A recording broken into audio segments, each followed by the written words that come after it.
Malam ini saya cuma membawa Sartre. Yang dulu pernah ikut ngaji Sartre pasti ingat bagian ini. Istilah lainnya fenomenologi kebencian. Sartre dikenal sebagai filosof eksistensialis. Fenomenolog sebelum Sartre, Heidegger atau Husserl, itu tidak pernah nyinggung ini. Kalau bagi Heidegger atau Husserl, ya kita hidup bersama itu sifatnya faktisitas. Kita ya sudah faktanya hidup bareng, ya gimana lagi. Tidak pernah membahas modus hidup bersamanya. Nah kalau di Sartre, dia lebih jauh ngomong bahwa keberadaan kita yang bersama orang lain itu bermasalah ketika kita sadar kehadiran orang lain. Yuk, mikirnya agak pelan-pelan. Ya. Ketika kita sadar ada orang lain, kehadiran orang lain ini bagi kita adalah ancaman. Katanya Sartre. Ancaman pada apa? Ancaman pada eksistensi kita, subjektivitas kita, keberadaan kita, dan sekaligus kebebasan kita. Misalnya, tak kasih contoh. Kamu di kamarmu sendirian, nyetel lagu dangdut keras-keras, terus kamu joget-joget.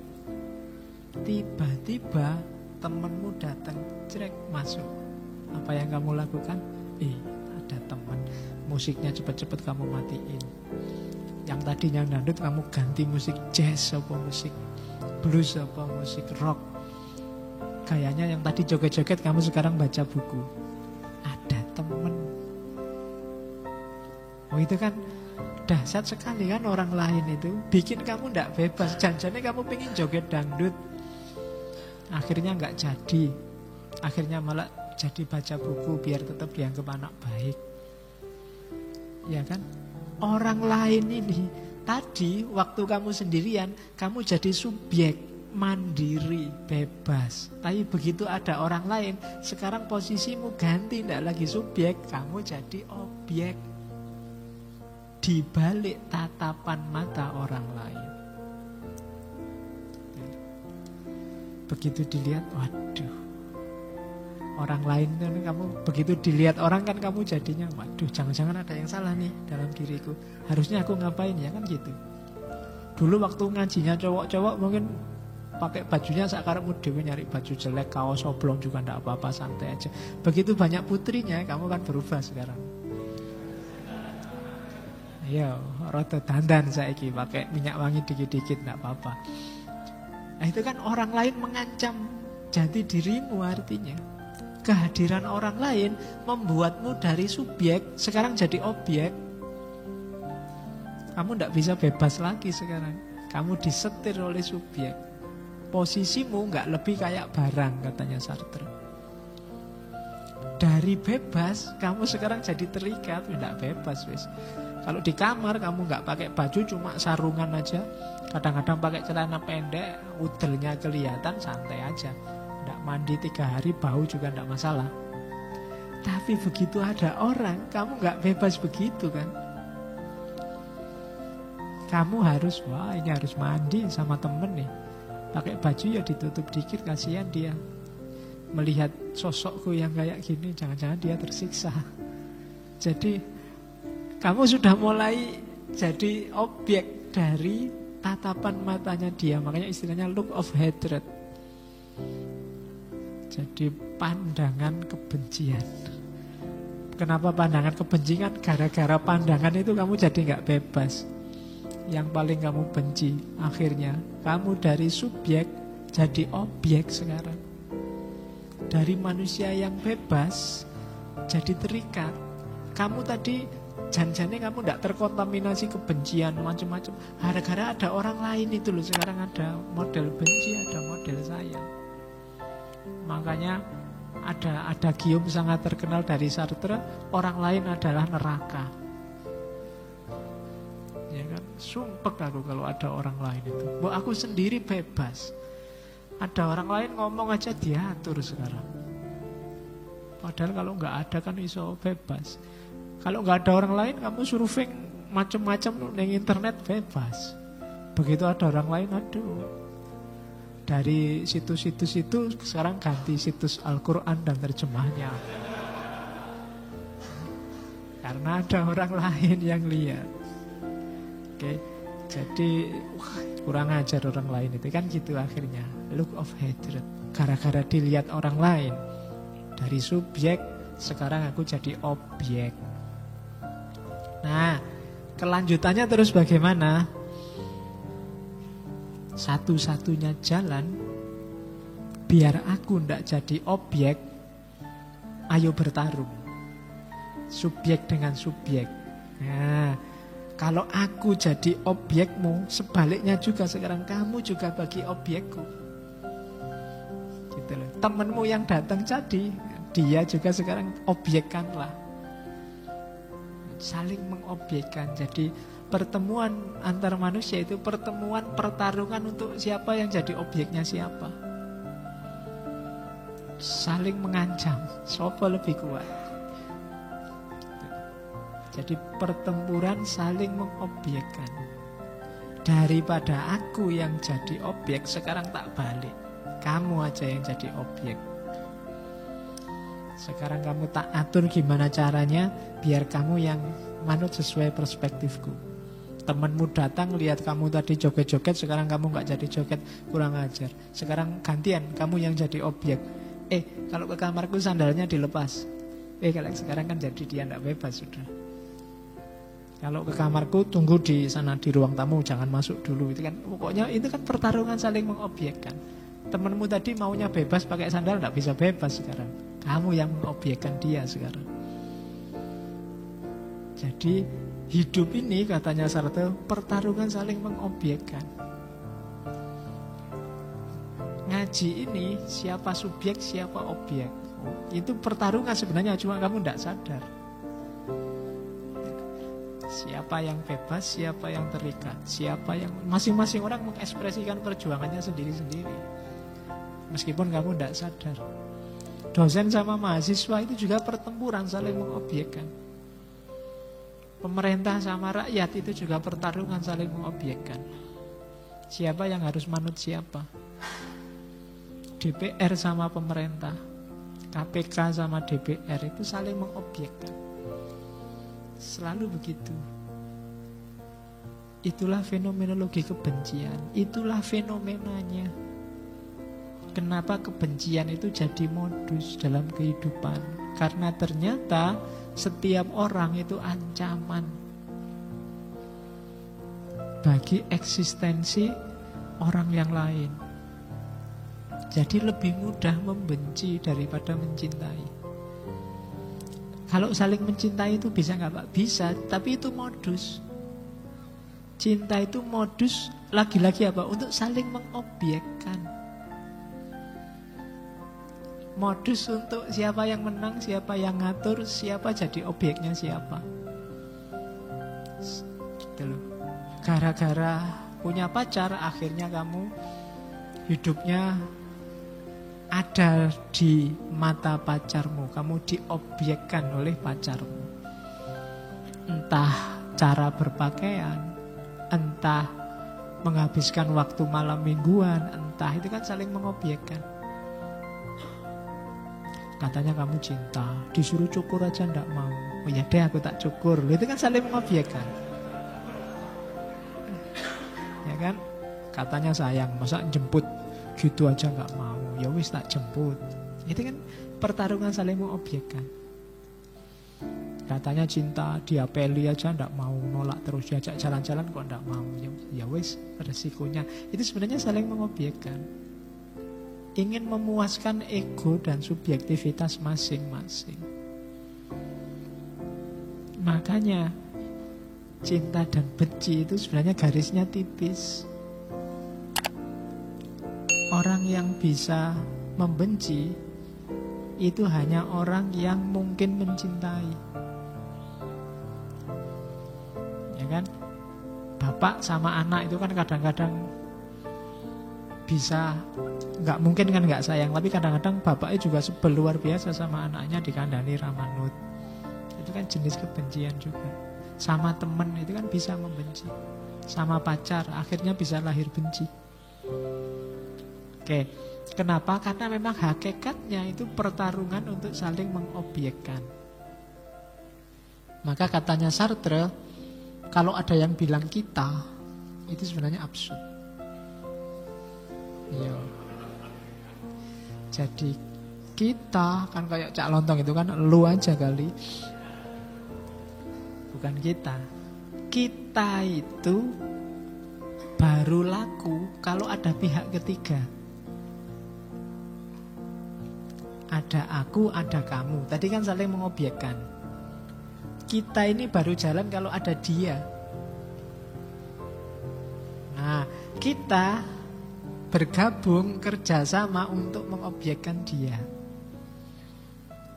Kita itu jalan kalau ada musuh bersama namanya dia. Kalau enggak, kalau hanya berdua, itu ceritanya bukan lagi kita. Sebenarnya kita saling menaklukkan, aku dan kamu. Jadi aku dan kamu tidak selalu menghasilkan kita.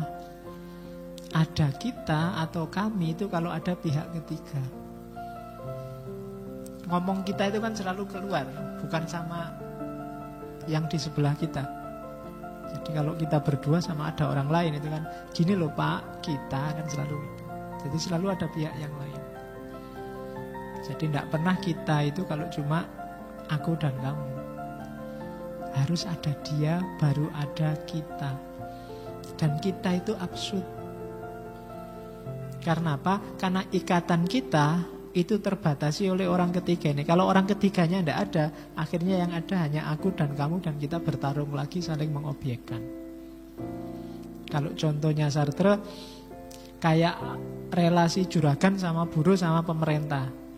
Ketika pemerintah belum hadir, ya pertarungan hebat antara majikan sama buruh. Saling mengobjekkan siapa yang menang. Kapitalisme apa sosialisme. Tapi begitu pemerintah hadir, majikan sama buruh kerjasama ini. Dalam rangka apa? Melawan pemerintah. Biar nggak diatur macam-macam sehingga perusahaannya nggak bubar.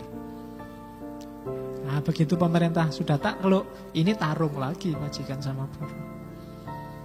Itu kalau di contohnya Sartre. Jadi kita itu absurd. Jangan percaya dengan kita. Iya, lu aja kali, bukan kita. Jadi termasuk cinta. Cinta itu akan kuat kalau ada musuh bersama. Berdua. Kalau tidak ada musuh biasanya gegeran dewe. Karena yang ada aku dan kamu. Kalau ada kita jatuh cinta, ini loh ada orang ketiga yang ganggu, yang sama-sama gak disuka, itu biasanya tambah kuat. Bapaknya tidak setuju, itu biasanya lebih kuat ikatannya. Mari kita lawan bersama, itu bapaknya lebih kuat. Tapi dibiarin aja gegeran dewe mesti. Nah, kayak cerita Romeo and Juliet itu menurut saya keliru kalau ditentang oleh bapaknya. Kalau bapaknya nggak setuju, biarin aja, nanti mesti gegeran dewe. Kayak anak sekarang kan gitu, pacaran ben wenang, nanti lah gegeran dewe. Seandainya nikah kan nanti ya mesti gegeran dewe, ngurusi anak gegeran, nyari kerjaan gegeran, nyari itu gegeran. Itu hubungan aku dan kamu. Makanya sekarang artis-artis itu kan gampang cerai, karena aku dan kamu saling mengobjekkan. Begitu yang satu merasa tidak bisa menaklukkan, atau yang satu merasa tidak cocok, ya terus cerai. Alasan cerai kan simpel, tidak cocok lagi. Iya kan? Itu kenapa? Itu pertarungan untuk saling mengobjekkannya tidak sukses. Masing-masing ingin menang. Oke, jadi itu Sartre. Ternyata kita itu absurd. Kita baru berfungsi kalau ada musuh bersama. Kemarin itu ada yang demo bareng-bareng ke Jakarta itu, Kenapa bisa kompak? Ada musuh bersamanya. Sekarang musuh bersamanya hilang. Tidak ada kita lagi. Ada yang diriin partai. Sekarang mulai gegeran. Terus tidak setuju. Bukan saya yang bikin partai itu, tapi grup sana. Ini ada yang bela konglomerat. Wah, itu tidak cocok. Belum gegeran dewe. Kenapa? Musuh bersamanya sudah hilang. Kitanya tidak ada lagi sudah. Yang ada aku dan kamu sekarang. Nah, itu fenomenologi kebencian. Jadi Sartre ini ya kayak Thomas Hobbes yang bilang bahwa fitrahnya manusia itu negatif. Manusia itu selalu ingin memangsa yang lain. Jadi kalau dibiarin tanpa aturan, ya hasilnya mesti kacau. Kalau tidak percaya, sekarang hapus semua undang-undang, hapus semua aturan, besok mesti rusak. Contohnya gampang wis. Jalan itu semua lampu merah dibuang, semua aturan dibebaskan. Terserah mau mengemudi satu arah, dua arah sakarepmu. Besok bubar itu jalan-jalan itu. Jangan dikira. Iya. Kenapa? Katanya Thomas Hobbes, ya memang dasarnya manusia itu negatif sakarepe dhewe. Pengen selalu mengalahkan yang lain, lebih enak dari yang lain, lebih unggul dari yang lain. Itu fenomenologi kebencian. Terus ada teori kebencian. Ini nanti ngomong variabel-variabelnya benci. Namanya duplex theory of hatred. Yang punya teori Steinberg dari buku Psychology of Hate. Jadi silahkan dicari bukunya, dibaca. Ya nanti beberapa saya sebut di awal itu. Misalnya kebencian itu secara psikologis berhubungan dengan cinta, bukan lawan dari cinta. Karena lawannya cinta itu bukan benci tapi abai, cuek. Ya, cinta itu bukan lawannya benci. Orang benci sama orang cinta itu sama-sama perhatian, sama-sama mikir, meskipun dalam bentuk yang berkebalikan. Apa yang berkebalikan? Itu loh 3 hal itu. Yang pertama intimasi, yang kedua passion, yang ketiga komitmen. Orang yang benci itu berarti intimasinya lenyap, passionnya lenyap, komitmennya lenyap. Kebalikannya kalau orang yang cinta itu dia intim, passion, dan komitmen. Hilang salah satu, yang ada kebencian. Kalau intimasinya hilang, nggak dekat lagi, yang lahir enggan, males ketemu. Kalau ketemu mesti gegeran, sudah muak, sudah sebel, nah itu intimasinya hilang. Itu tanda-tanda benci pasti. Atau passionnya hilang. Kalau passionnya hilang itu alternatifnya 2. Takut atau marah. Sudah nggak ada rasa lagi sudah. Itu passionnya hilang berarti. Sudah nggak mau lagi. Dekat aja ndak. Passionnya hilang. Dan yang ketiga, komitmennya hilang. Ketika komitmen hilang itu berarti apa ya tadi? Ada devaluasi dan reduksi. Reduksi itu biasanya orang tidak dilihat lagi secara utuh, hanya dilihat faktor salah dan jeleknya saja. Jadi cirinya benci dan cinta itu mirip. Makanya duplex theory of hatred. Kuncinya ada di 3 kalimat: intimasi, passion, dan komitmen. Dekat, ada rasanya, dan punya komitmen. Ini namanya cinta. Tidak dekat, tidak ada rasanya, nggak ngefek sama sekali, dan tidak ada komitmen. Itu berarti kita sedang membenci sesuatu. Tidak ada komitmen itu, tidak ingin sesuatu, tidak menargetkan apa-apa pada objek yang sedang dibahas. Itu berarti tidak ada hubungannya sama kita, itu alamat benci. Oke, itu duplex theory of hatred. Jadi ternyata benci dan cinta itu kayak sisi dari mata koin yang sama. Jadi jangan salah. Makanya dari cinta untuk jadi benci itu dekat. Dari benci untuk jadi cinta itu juga dekat. Tinggal nambahi kata tidak. Ya kan? Tidak intim, tidak ada rasa, dan tidak punya komitmen apa-apa. Oke, terus ada lagi pengembangan dari benci. Kalau ini sudah masuk ke ranah hukum biasanya. Karena tadi ada dari tidak suka jadi benci. Terus kebencian itu ketika diekspresikan dan ekspresinya dalam wilayah yang melanggar hukum, itulah namanya hate crime.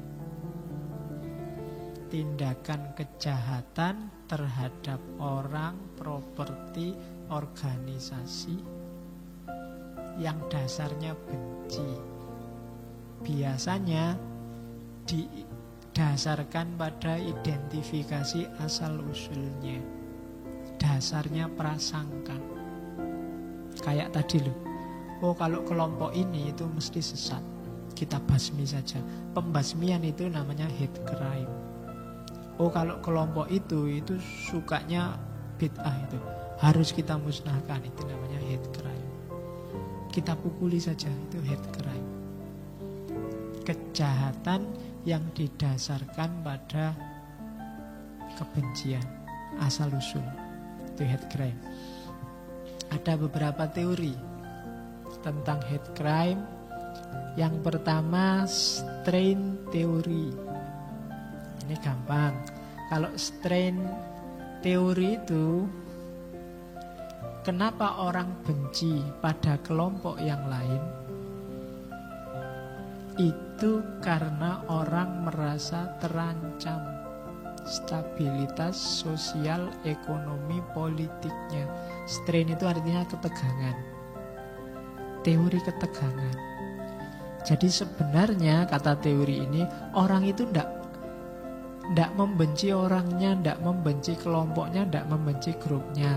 Cuma dia khawatir dan takut kemapanan ekonomi, kemapanan sosial, kemapanan politiknya terganggu. Contohnya, saya kasih contoh yang orang Afrika yang di Amerika, Afro-Amerika. Itu kan dulu mereka pendatang. Awalnya budak. Sampai hari ini mereka sering sekali mengalami diskriminasi oleh mayoritas.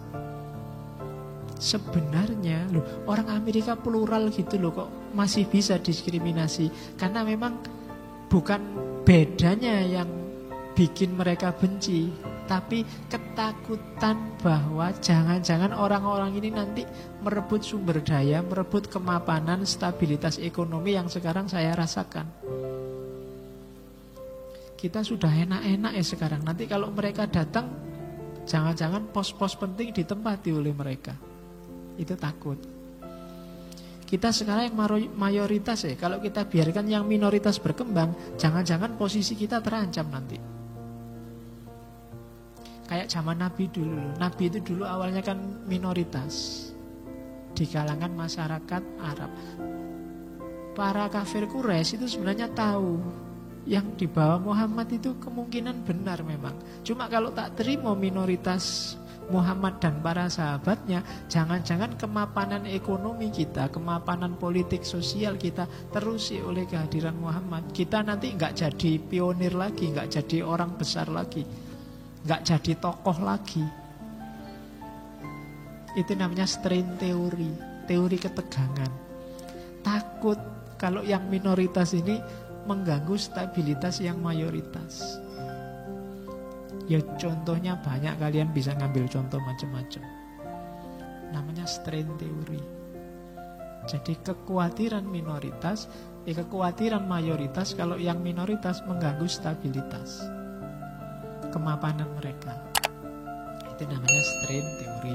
Contohnya banyak hari ini, tinggal kamu ganti variabel-variabelnya. Oke, terus teori kedua. Yang kedua namanya teori doing difference. Teori doing difference ini nggak melihat kepentingan lagi, tapi melihat perbedaan. Jadi kalau tadi yang dianggap mengancam itu kan urusan kepentingan ekonomi sosial. Kalau di yang kedua ini urusan identitas. Biasanya dalam sebuah masyarakat itu ada namanya in-group. In-group itu grup kita, identitas kita. Misalnya sepowis, yang NU atau yang Muhammadiyah itu kan punya in-group sendiri ya, yang kelompok NU atau yang kelompok Muhammadiyah. Biasanya punya ciri-ciri sendiri.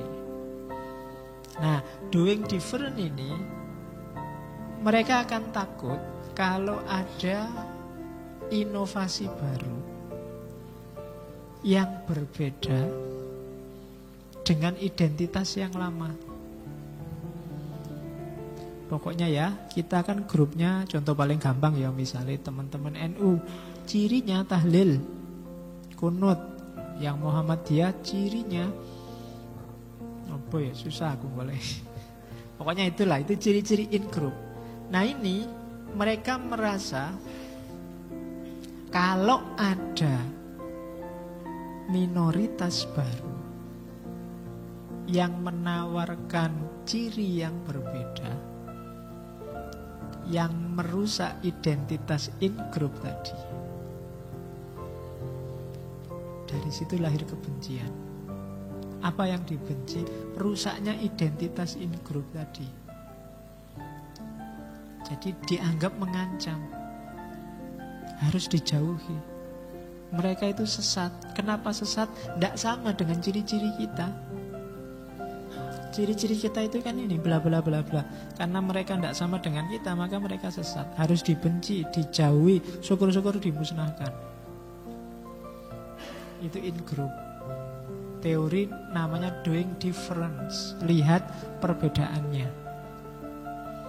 Jadi ada teori strain, teori ketegangan, ada teori doing different. Siapa ngerti ada yang mau bikin tesis atau skripsi atau disertasi tentang kasus-kasus mayoritas, minoritas, dan kebencian. Oke. Terus ini namanya piramida kebencian. Ayo kita cermati ya, yang kita benci apa, jangan dibiarkan hidup. Kalau dibiarkan hidup akan semakin ke puncak.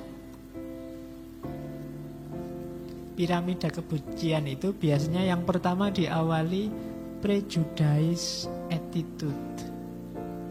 Prejudice attitude itu perilaku yang sebenarnya masih dalam persepsi.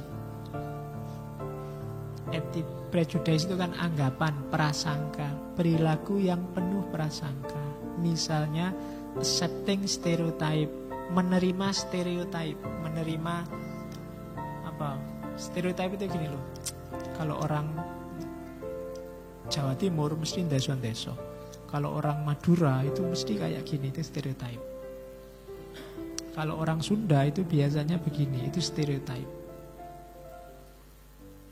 Itu ciri-ciri prejudice attitude. Orang yang percaya dengan stereotype itu biasanya level paling awal dari nanti melahirkan kebencian. Adalah makanya jangan nikah sama orang Sunda, makanya jangan kawin sama orang Madura. Itu stereotype. Ini bibit-bibit kebencian. Terus ada lagi not challenging, belittling joke. Kadang-kadang cuma guyon, tapi guyonnya merendahkan. Rasis. Not challenging itu tidak bantah, senang kalau ada guyon-guyon kayak gitu yang melecehkan etnis tertentu, ras tertentu. Itu kita suka. Ini prejudice attitude. Ada bibit-bibit kebencian di situ. Kalau dibiarkan dia akan tumbuh jadi kebencian beneran. Kan banyak itu kan kita sering menertawakan ras lain, grup lain, kelompok lain, bikin joke-joke, not challenging, belittling joke. Kalau kita merasa enjoy dengan itu, bisa menikmati yang semacam itu, hati-hati, ini bibit-bibit kebencian. Ya kamu yang sedang bikin joke bisa ketawa-ketawa, tapi yang dikenai joke itu mungkin bisa tersinggung loh, bisa sakit hati loh. Nah itu belittling joke. Atau scapegoat. Scapegoat itu mencela atau melecehkan orang karena identitasnya, identitas kelompoknya. Saya tidak suka anak itu karena apa? Dia dari Madura. Saya tidak suka anak itu, dia sekolahnya di Yaman, kelihatannya ada bibit-bibit. Itu namanya scapegoat. Itu bibit kebencian juga. Hati-hati dengan stereotip, joke-joke yang merendahkan, yang rasis, atau scapegoat. Kalau ini tidak kamu hati-hati, dia akan tumbuh jadi act of prejudice. Benar akan lahir prasangka kebencian. Name calling biasanya. Name calling itu cara manggil kita sudah merendahkan. Your name calling itu misalnya kalau orang yang tadi Afrika di Amerika kita panggil negro, wah kayak negro, itu name calling. Mereka nggak suka dipanggil itu. Jadi hati-hati dengan name calling. Panggilan jelek, sebutan jelek, kalau bahasa Arabnya lakob, wala tanabazu bil alqab, itu name calling. Dasar Madura, dasar bule, nah itu name calling, menunjukkan ada kebencian. Atau ridicule. Ridicule itu melecehkan. Atau social avoidance, kita menghindar. Alah, tidak kumpul teman-teman yang kayak gitu, tidak kumpul anak dari grup sana, tidak kumpul orang-orang yang dari kelompok situ. Itu namanya social avoidance, menunjukkan ada kebencian. Atau telling belittling jokes. Kalau tadi kita dengerin dan suka joke-joke yang melecehkan, sekarang kita sendiri yang bikin joke-joke itu. Kita sendiri yang dagelnya sangat rasis. Itu act of prejudice. Hati-hati. Dan social exclusion. Ada tadi, kalau social avoidance itu kita yang menghindar, kalau social exclusion itu kita yang ngusir mereka. Saya mau Pak ngaji ini, tapi kalau kemasukan orang-orang kulit hitam itu saya mending tidak ngaji. Itu social avoidance. Tapi kalau ada anak-anak hitam-hitam itu ngaji, saya usir Pak. Itu social exclusion. Itu menunjukkan level kedua dari kebencian. Kalau sudah masuk level kedua dan kita biarkan, pada akhirnya akan masuk ke level ketiga, discrimination. Lahir diskriminasi. Kalau diskriminasi kita biarkan, pada akhirnya lahir violence, kekerasan, lewat kata-kata, lewat perbuatan. Kalau ini dibiarkan terus-menerus, pada puncaknya kebencian adalah pemusnahan. Kita singkirkan mereka, kita musnahkan semua yang kita benci. Perang, habis-habisan. Itu piramida kebencian. Jadi hati-hati dengan ciri-ciri ini. Kalau pengen dunia ini tentram, jangan ada kebencian. Karena kalau kita pelihara, kebencian tadi kan dipelihara, dia akan semakin naik kelas, dan akan melahirkan bencana. Paling tidak bencana kemanusiaan. Semua kasus hari ini yang ada konotasi genosida, itu awalnya adalah kebencian. Dan itu sejak dulu, termasuk ketika Hitler ingin menghabisi semua orang Yahudi. Atau sekarang konflik Yahudi-Palestina, atau beberapa negara dulu. Itu genosida. Oke. Media sosial sedikit ya, medsos dan kebencian. Hari ini kita banyak bingung ini, ada beberapa teori, silahkan nanti yang suka Silahkan lacak teori itu. Ada teori Groundwell. Teori Groundwell itu yang pertama ini, bahwa ada tren sosial biasanya orang itu lebih suka mencari kebutuhannya, termasuk kebutuhan informasi, tidak dari sumber asli, tidak dari produsennya dalam tanda petik, tapi dari teman yang dia percaya. Itu yang bikin orang kemudian cenderung terisolasi dalam kelompoknya, karena yang dia percaya biasanya ya orang-orang dari kelompoknya itu. Itu yang bikin mungkin hari ini kalian geleng-geleng kepala.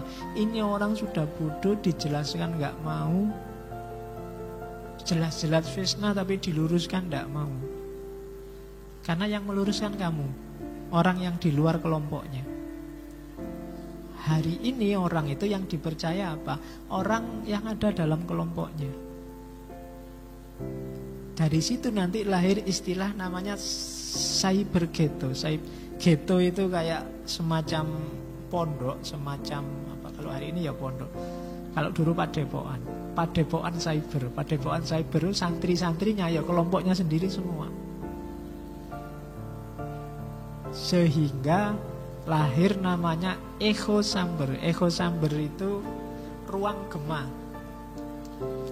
Jadi ruang gema itu kayak di masjid ini, kalau saya ngomong itu yang mantul suaraku sendiri.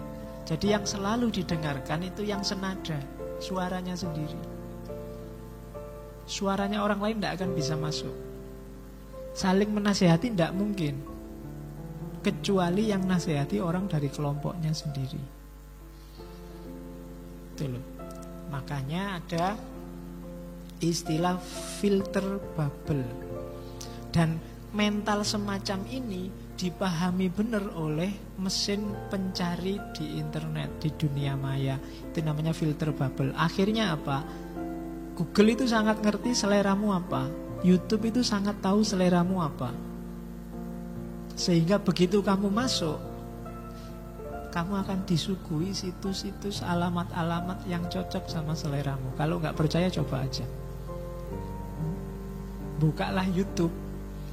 Yang biasanya buka web apa, video apa, kamu akan ditawari sekian banyak video senada dengan yang kamu cari sebelumnya. Sama, Kak, Google juga begitu. Kamu biasanya surfing apa, kamu akan ditawari alamat-alamat situs yang mirip kayak yang biasa kamu surfing, kamu stalking. Itu namanya filter bubble. Akhirnya apa? Orang seolah-olah dengan internet itu wawasannya semakin luas, tapi enggak, sebenarnya sebaliknya, dia semakin sempit. Ilmunya numpuk tapi satu style, ilmunya enggak tambah. Jadi dia selalu dapat justifikasi baru, pembenaran baru atas ideologinya. Karena oleh mesin pencari, dia selalu ditawari yang sama kayak yang dia baca selama ini. Itu namanya filter bubble. Maka kamu jangan heran kalau hari ini situasinya jadi semacam ini. Orang radikal kalau internetan akan jadi semakin radikal, yang liberal juga akan jadi semakin liberal. Kenapa? Karena ada cyber ghetto, ada echo chamber, dan ada filter bubble. Nah, itu situasi hari ini itu. Makanya jangan kaget. Kalau sudah ngerti cirinya semacam ini, maka berjuanglah untuk tidak sempit. Jangan mengharamkan diri untuk membaca perspektif yang alternatif. Karena di antara kecenderungan manusia itu, dia hanya baca yang cocok sama karepnya. Yang beda sama karepnya tidak akan dibaca. Yang setuju tahlil, tiap hari mati-matian nyari dalil bahwa tahlil itu boleh dan sunnah. Yang anti tahlil tiap hari disuguhi data bahwa tahlil itu bid'ah. Itu wate'e dunia maya. Maka kalian harus hati-hati. Kalau itu Sartre, Nietzsche, katanya Nietzsche, love and hatred are not blind, but blinded by the fire that burn within themselves. Cinta dan benci itu sebenarnya tidak buta. Yang bikin buta adalah apinya yang ada dalam diri kita. Jadi yang buta adalah hasrat nafsu kita.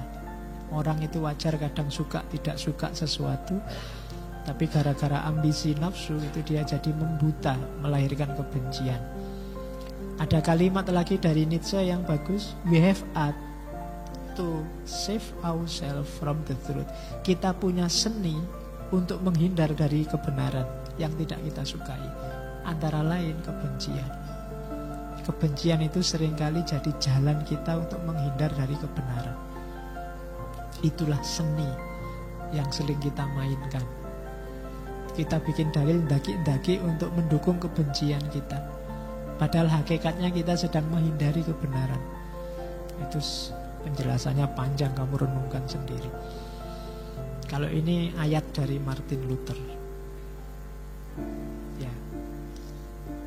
Hatred paralyze life, love release it. Cinta itu menghancurkan hidup, sementara cinta membebaskannya. Hatred confuses life, love harmonizes it. Kebencian itu membingungkan hidup, mengacaukan hidup, dan cinta mengharmoniskannya. Cinta, hatred darken life, love illuminate it. Kebencian menggelapkan hidup, cinta meneranginya. Itu Martin Luther King. Kalau ini pasti kenal ya, Mahatma Gandhi. Overcome hatred by love, lie with truth and violence with passion. Taklukkanlah kebencian dengan cinta, kebohongan dengan kebenaran, dan kekerasan dengan kesabaran. Itu rumus dari Mahatma Gandhi. Kalau ini Nelson Mandela. No one is born hating another person because of the color of his skin or his background or his religion. Tidak ada satu orang pun yang lahir membawa kebencian pada yang lain, baik karena kulit, karena latar belakang, atau karena agama. People must learn to hate. Orang itu harus belajar dulu untuk bisa membenci. And if they can learn to hate, they can be taught to love. Dan kalau mereka bisa belajar membenci, mereka sebenarnya juga bisa diajari untuk mencintai. Bahkan lebih mudah, karena for love come more naturally to human heart than its opposite. Karena kalau cinta itu lebih natural, lebih alami dibandingkan benci. Untuk benci orang harus belajar dulu, tapi kalau untuk cinta itu otomatis. Itu Nelson Mandela. Kalau ini haters, saya ngambil haters itu. Sekarang kan orang ribut, setiap orang punya haters. Haters itu singkatannya adalah having angels toward everyone reaching success. Marah pada siapapun yang sukses, itu hater ya. Kalau anak kos punyanya heater, pemanas. Oke. Jadi untuk jadi hater kamu butuh heater. Heaternya biasanya ya berita-berita hoax itu. Oke ya. Bersyukurlah kalau kamu punya haters, berarti kamu dianggap penting. Ya. Kalau nggak ada yang punya haters, berarti ya kita memang bukan siapa-siapa. Alhamdulillah kalau nggak dianggap siapa-siapa, jadi lebih bebas. Karena tidak banyak orang hadir dalam hidup kita. Karena orang lain itu kan neraka, katanya Sartre. Tidak bikin sumpek.